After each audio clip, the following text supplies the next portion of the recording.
هل الغاز اللي مصر بتستورده من الكيان ده مسروق؟ طب هل الغاز اللي مصر هتشتريه من الكيان ده كان بتاع مصر في الاساس واديته للكيان في اتفاقيه السلام كان بديفيد ورجع تشتريه منهم تاني؟ طب ليه مصر بتعمل صفقات تجاريه مع الكيان في ظل الازمه اللي بتمر بيها المنطقه؟ الموضوع والاسئله دي اتهبت فيها من كل من هب ودب، فتعالوا والله من طقطق لسلام عليكم نعرف ايه قصه صفقه الغاز دي من الاول للاخر. حسب صحيفه رويترز مصر نزل الانتاج المحلي بتاعها من 6 مليار قدم مكعب في اليوم لسنه 2021 ل 3.5 مليار لسنة 2025. فمصر اتحولت لمستورد أساسي للغاز بداية من سنة 2024، وكانت مصر بتستورد الغاز المسال بأعلى سعر في السوق، أعلى سعر في العالم، علشان تقدر تسد احتياجاتها من الطاقة والكهرباء، وعلشان الأزمات اللي بتظهر خصوصا في فصل الصيف. في الأساس مصر كانت بتستخرج من حقولها في البحر المتوسط الغاز طبيعي، وبعد كده بتسيله في المصانع القومية بتاعتها، وبعد كده بتقدر تستخدمه او بتصدره. فبعد كده لما نزل الانتاج من حقول الغاز، فالغاز اللي مصر بتستخرجه ما بقاش قد احتياجاتها، فبالتالي كانت بتستورد، ولان هي مضطره فبتستورد بسعر عالي، لغايه لما يظهر عرض من الكيان ان هو قادر يضخ لمصر 130 مليار متر مكعب من الغاز لغايه سنه 2040 بدايه من 2026 السنه الجايه، وده بمقابل 35 مليار دولار.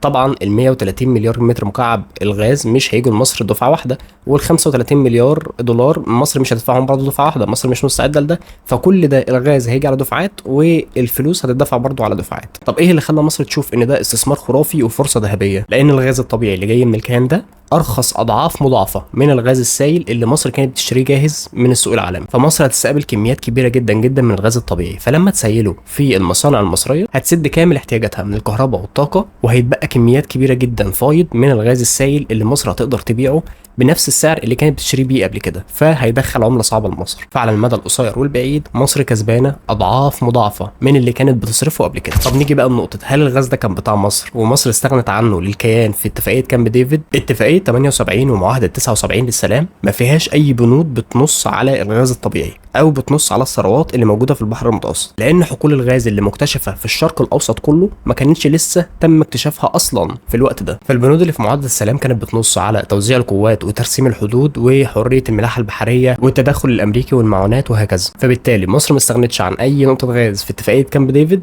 وكل دي كانت اشاعات. طب الغاز اللي كان هيورده ده جاي منين؟ جاي من حقول الغاز اللي كان اكتشفها في البحر المتوسط سنه 2009 و2010 زي حقل تمار وليفياسان، والحقول دي لا تقع جغرافيا ولا سياسيا تبع القطاع. طب هل القطاع عنده حقل غاز؟